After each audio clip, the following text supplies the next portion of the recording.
Bab 96. Sementara itu, pintu rumah Wira tertutup rapat. Wosh wosh wosh, shoot shoot shoot, terdengar deru angin akibat panah yang memelesat di udara. Para anggota tim penjualan yang bertugas menjaga pintu mendengar suara ini dengan saksama. Mereka tampak penasaran dan bersemangat, bahkan ingin mengintip. Namun, tidak ada yang berani melakukannya. Hasan memegang busur silang. Semua anak panah yang ditembakkannya mengenai inti lingkaran papan target. Tim penangkap ikan, tim penjualan, tim pembelian, ketua dan wakil ketua tim pembuatan sabun, bahkan Gabrata bersaudara tercengang melihat hasil ini. Wira juga pernah mengajari mereka cara memanah. Mereka hanya perlu mengikuti tanda pada busur, lalu mengatur agar lubang bidik, bidikan depan, dan target berada pada satu garis horizontal. Setelah itu, anak panah akan mengenai sasarannya dengan tepat. Mereka mempelajarinya selama 5 hingga 6 hari. Meskipun berhasil mengenai lingkaran ke-7 atau ke-8, gerakan mereka sangatlah lambat. Yang menguasainya paling cepat adalah Danu, Dodi, Gavin, Gandhi, dan Ganjar. Namun, panah mereka hanya sesekali mengenai inti papan target. Kemampuan mereka masih jauh dari Hasan yang selalu mengenai sasarannya. Seandainya ada busur ini waktu itu, gumam Hasan sembari menatap busur silang tersebut. Entah apa yang dipikirkannya, tetapi ekspresinya tampak sedih. Busur ini bisa memuat 10 anak panah. Jangkauannya hampir mencapai 8 meter, juga bisa menembus kayu hingga setengah inci. Jadi, bisa dikatakan bahwa busur ini sangat mematikan. Sayangnya, harga pembuatannya sangat mahal. 100.000 gabak hanya bisa membuat 10 busur dan 500 anak panahnya. Paman Hasan, masa lalu sudah berlalu. Kita harus fokus ke masa depan, nasihat Wira meski dia tidak tahu apa yang telah terjadi. Benar, kita harus fokus ke depan. Tatapan Hasan menjadi serius, lalu dia berkata kepada semua orang, dengan adanya busur silang Zeta, kita nggak perlu takut meskipun bandit desa 3 harimau datang lagi. Iya, kita nggak takut lagi. Seru yang lainnya dengan penuh semangat, panah mereka memang belum bisa mengenai inti papan target. Namun, setelah latihan selama beberapa hari ini, mereka pasti bisa mengenai sasaran dari jarak dekat. Busur silang ini bisa memuat 10 anak panah. Para bandit itu tidak akan punya kesempatan untuk mendekati mereka. Wira berkata dengan ekspresi tegas, kalian harus ingat, busur silang dilarang oleh istana. Kalau bukan untuk melindungi diri, aku juga nggak akan membuatnya. Jadi, jangan beritahu siapapun tentang ini. Kalau nggak ada bahaya apapun, busur ini harus simpan di rumah. Kalau ada petugas pemerintahan yang bersikeras ingin menggeledah rumah kalian, langsung bakar saja busur ini. Busur silang ini disebut juga dengan busur silang Zeta. Wira memiliki gelar insinyur sehingga bisa langsung memahami struktur busur silang ini. Waktu itu, dia memberi Hasan gambar dan uang tidak lain karena menyuruhnya mencari orang yang bisa membuat suku cadang busur silang ini. Wira pura-pura bersikap baik dengan para bandit itu juga untuk mengulur waktu. Dia ingin memanfaatkan waktu yang ada untuk membuat dan mempelajari busur silang. Sekarang, mereka tidak perlu takut lagi karena pembuatan busur silang ini sudah berhasil. Di kerajaan Nuala, kepemilikan busur silang adalah suatu bentuk pemberontakan. Jika ada yang ketahuan, keluarga mereka akan dibantai semuanya. Namun, karena banyak bandit yang bermunculan belakangan ini, orang-orang berpengaruh yang tinggal di desa pun memiliki busur silang untuk melindungi diri sendiri. Selama ini, pemerintah juga mengetahuinya, tetapi tidak mengusut masalah ini. Jika mereka sampai mengusutnya, masalah ini tentu akan menjadi besar. Itu sebabnya, Wira perlu memperingatkan mereka semua. Kami sudah mengerti, ujar sekelompok orang itu dengan gugup dan bersemangat. Tatapan mereka saat menatap Wira tiba-tiba menjadi tidak begitu asing lagi, begitu juga saat mereka saling bertatapan dengan yang lainnya. Kini, Gabrata bersaudara juga tidak merasa mereka bertiga diasingkan lagi. Dengan adanya rahasia dan keuntungan yang sama, mereka pun menjadi makin bersatu. Tiba-tiba, terdengar teriakan seseorang dari luar, cepat suruh Wira keluar. Jangan sembunyi di dalam seperti pengecut. Dia sudah membuat masalah besar. Kita hampir celaka, tapi dia malah sembunyi begini. Bab 97. Kalau para perampok datang, Wira bisa langsung kabur dengan kereta kudanya, juga ada orang yang melindunginya. Setelah gagal menangkap Wira, para perampok itu pasti akan mengamuk dan membunuh kita semua. Teriak Agus dengan lantang. Orang lainnya juga turut berteriak, tetapi mereka hanya mengiyakan perkataan Agus. Begitu mendengar keributan di luar, Wira langsung mengernyit. Para bandit yang datang untuk memantau pasti akan membuat penduduk desa ketakutan. Itu sebabnya, Wira berniat untuk menyelesaikannya secara diam-diam. Namun, entah siapa yang membocorkan rahasia ini sekarang. Sekelompok orang itu pun saling bertatapan dengan heran. Mungkin ini ulah Andre. Gavin berdiri dengan ekspresi bersalah, lalu menjelaskan, kemarin, aku berdiskusi dengan Panca di luar desa. Andre malah berjongkok di lubang samping untuk menguping. Aku baru melihatnya ketika dia pergi. Aku pikir dia anggota tim penangkap ikan, jadi seharusnya nggak ada masalah. Dodi mengernyit seraya membalas, kalaupun bajingan ini takut pada bandit, dia nggak seharusnya memberitahu Agus. Semua orang tahu pria tua itu terus berbicara buruk tentang Kak Wira sekarang. Ini seharusnya karena jabatan wakil ketua. Beberapa hari lalu, Wira menyuruhku mencari orang yang tepat untuk jabatan ini. Andre diam-diam mencariku, tapi aku merasa dia kurang jujur.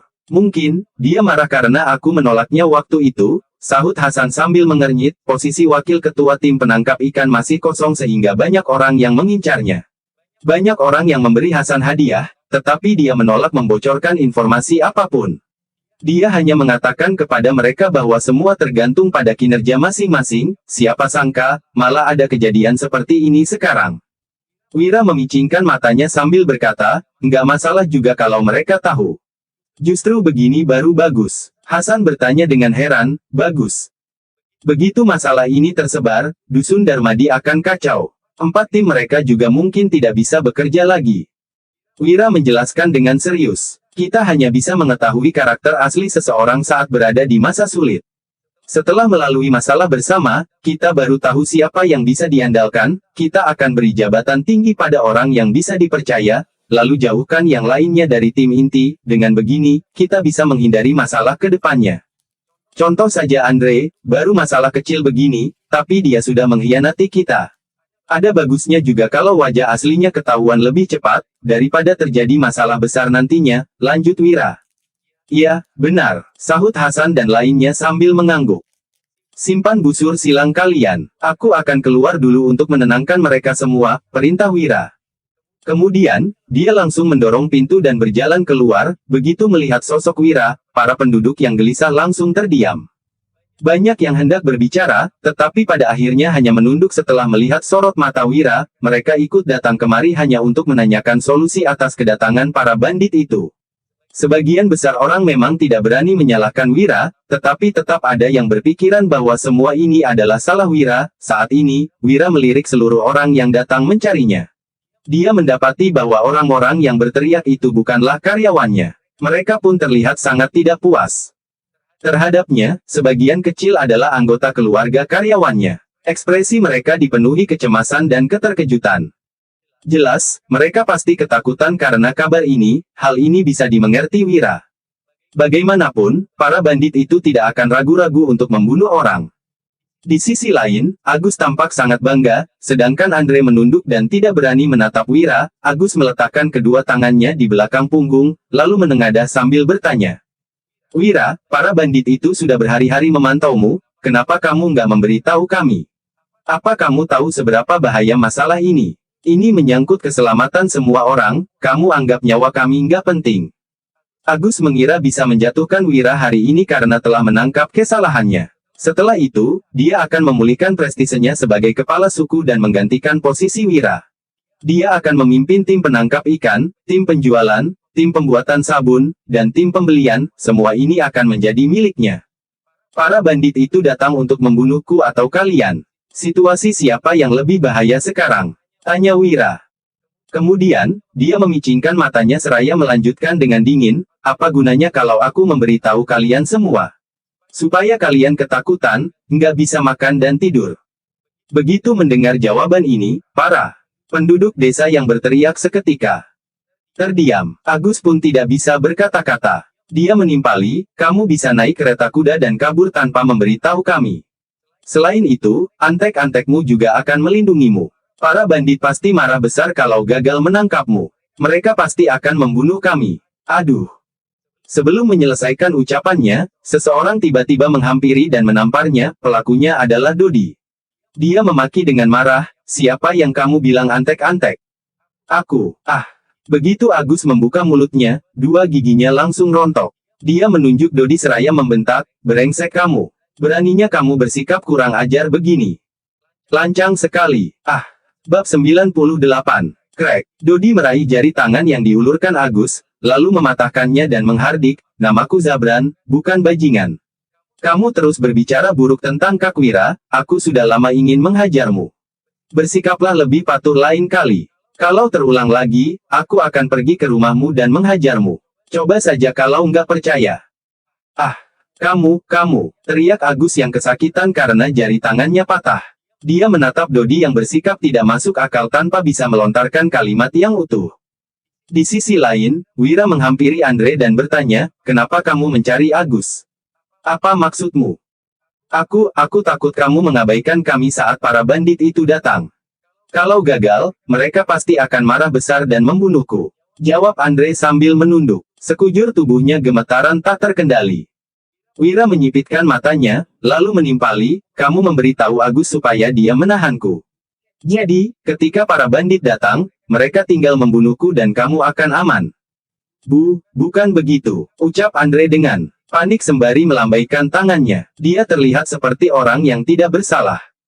Bam! Hasan tiba-tiba menghampiri, lalu menendang Andre dan memaki, "8 hari lalu, para bandit itu sudah datang ke Dusun Darmadi.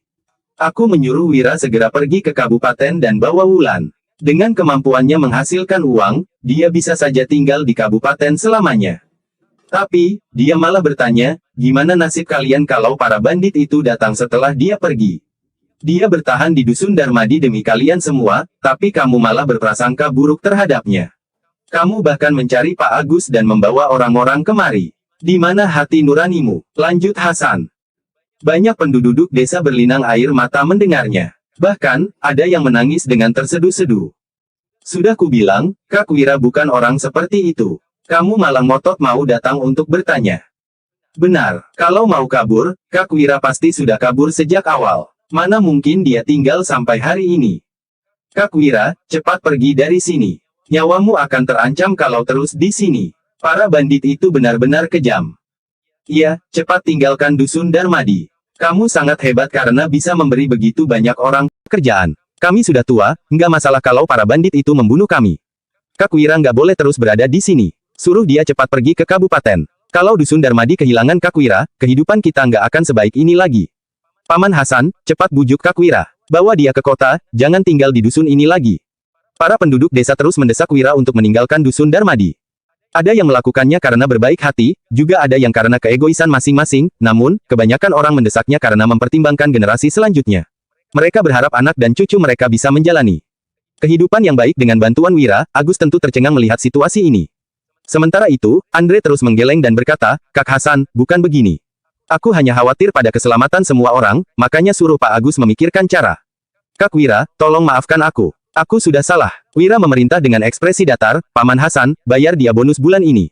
Kelak, dia bukan lagi anggota tim penangkap ikan." Wira mengerti bahwa setiap manusia memiliki sisi egois.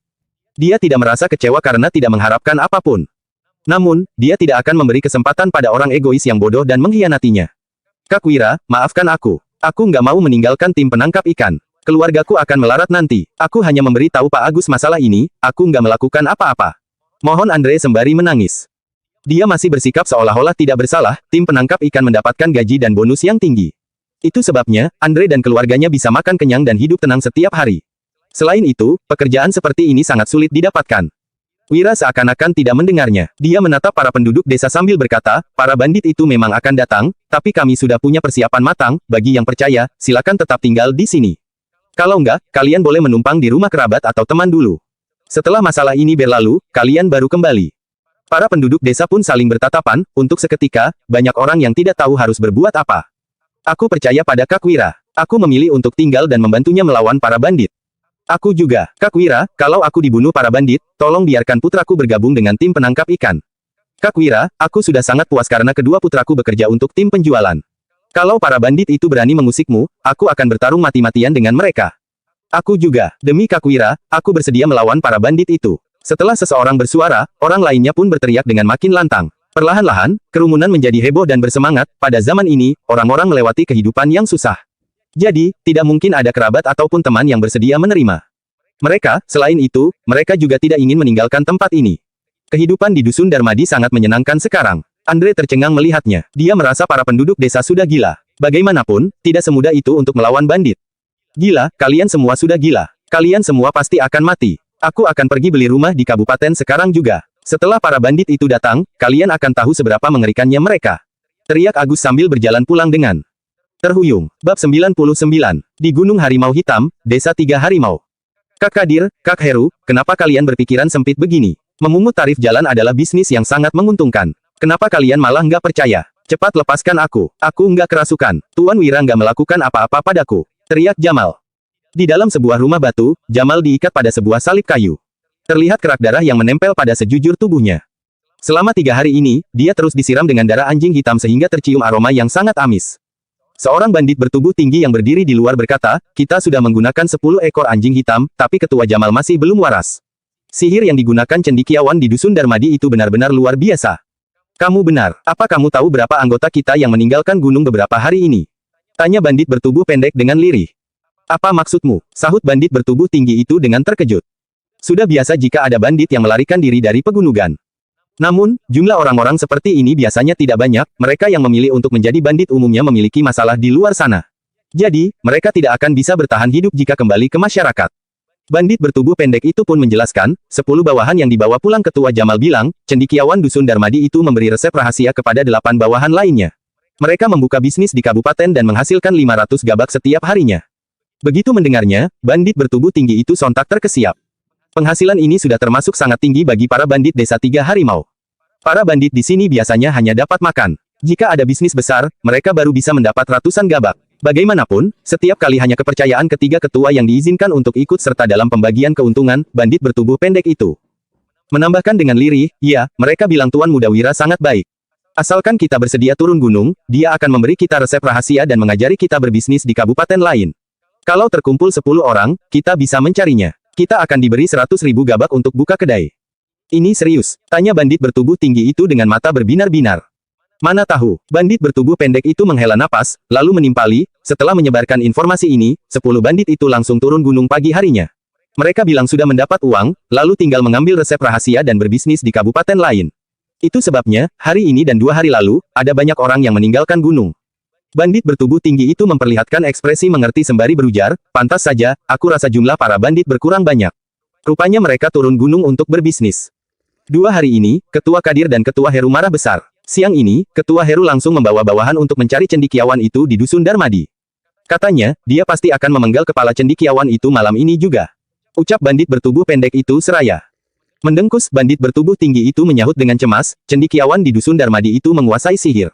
Kamu rasa, Ketua Heru akan berhasil enggak?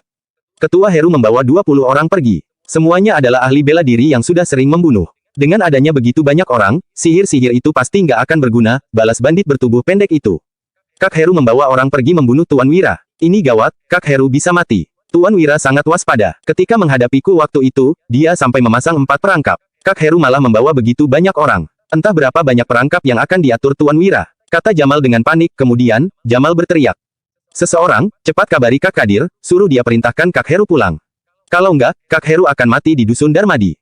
Tuan Wira sangat ahli dalam memasang perangkap. Kedua bandit itu pun menggeleng mendengarnya. Heru membawa begitu banyak orang turun gunung. Jumlah ini sudah cukup untuk membantai satu desa. Jadi, tidak mungkin dia dibunuh oleh cendekiawan itu. Hais, Ketua Jamal benar-benar kerasukan. Batin kedua bandit itu, mereka harus segera mengusir roh jahat itu, tetapi anjing hitam di sekitar pegunungan sudah habis dibunuh mereka, entah cara apa yang bisa mereka gunakan lagi. Dengar-dengar, kotoran juga bisa digunakan untuk mengusir roh jahat. Apakah mereka harus memberi tahu Ketua Kadir tentang ini? Keesokan siangnya, Heru yang mengenakan zirah dan menunggang kuda akhirnya keluar dari Desa Tiga Harimau. Di belakangnya, terlihat 20 bandit yang menunggang kuda sembari memegang pisau panjang yang berkilau. Bab 100. Harga kuda biasa tidaklah mahal, hanya 10.000 gabak per ekor. Namun, orang-orang di Desa Tiga Harimau tidak sanggup membelinya. Beberapa ekor kuda ini adalah kekayaan yang dikumpulkan Desa Tiga Harimau dengan merampok selama beberapa tahun ini. Meskipun kuda-kuda ini bertubuh kecil dan lambat, mereka selalu menggunakannya untuk menarik kereta. Faktanya, kuda seperti ini bisa berlari 50-100 km per hari. Kecepatannya juga jauh lebih tinggi jika dibandingkan dengan manusia yang berjalan kaki. Dengan mengandalkan 20 ekor kuda ini, orang-orang di Desa Tiga Harimau bisa bepergian jauh dan merajalela di Kabupaten Uswal. Masing-masing menunggang kuda dan memegang pisau, membuat mereka terlihat seperti pasukan berkuda kecil. Petugas keamanan yang berpatroli sekalipun akan melarikan diri jika bertemu dengan mereka, apalagi para penduduk desa. Mereka berangkat siang hari, jadi tiba di kaki gunung pada sore harinya. Begitu Heru memberi perintah, 21 orang itu langsung menyerbu ke dusun Darmadi dengan dipenuhi niat membunuh. Mereka sangat memperhatikan waktu keberangkatan. Jika berangkat siang hari, orang-orang tidak akan sempat melapor ke pengadilan daerah meski melihat kedatangan mereka. Gunung Harimau Hitam berjarak 40 km dari Kabupaten Uswal. Jadi, setidaknya membutuhkan 1 hari meski menunggang kuda, gerbang kota akan ditutup pada malam hari. Ketika tiba nanti, hari pasti sudah tengah malam. Pria bermarga Darmadi itu memang brengsek. Dia hanya tahu bermain tipu muslihat. Baru 3 hari, tapi dia sudah membuat desa 3 harimau kehilangan 40 anggota. Dia benar-benar pantas mati, maki Heru dengan geram. Awalnya, dia berniat menunggu 2 hari lagi sebelum berangkat. Namun, ada begitu banyak bandit di pegunungan yang tergoda dengan tawaran itu, para bandit pun diam-diam berkomunikasi karena ingin pergi mencari panca dan bara. Mereka berharap bisa mendapat uang dan resep rahasia untuk berbisnis. Semua ini juga salah Kak Kadir. Dia terlalu pelit. Uang yang diberikan pada bawahan terlalu sedikit. Itu sebabnya, mereka langsung tergoda dengan keuntungan 10.000 gabak per bulan. Batin Heru, di luar dusun Darmadi, ada sebuah jalan yang harus dilewati jika ingin masuk. Di sana, terlihat seorang inspektur membawa pasukan untuk berpatroli. Mereka pun menguap dengan malas saat ini. Seorang prajurit yang memegang tombak bergumam, "Pak, kita sudah berkeliling 3 hari di sekitar dusun Darmadi. Apa yang sebenarnya harus kita lakukan? Langit akan segera gelap." Masing-masing inspektur ditugaskan untuk menjaga sebuah desa. Mereka membawa pasukan untuk memeriksa para pejalan kaki dan barang-barang yang dibawa, mereka hanya berada di desa yang ditentukan dan sama sekali tidak keluar. Linus Husada yang mengenakan topi tinggi dengan sebuah golok di pinggang pun memaki. "Diam, pemerintah kabupaten memerintahkanku untuk berpatroli di sekitar dusun Darmadi. Mereka ingin melindungi Tuan Wira." Sialan, entah bagaimana bocah itu bisa berhubungan dengan Pak Iqbal. Sudah pasti dengan menyuap Pak Iqbal. Aku dengar, dia belakangan ini sudah kaya raya. Sahut prajurit yang memegang tombak itu, kemudian, dia melanjutkan.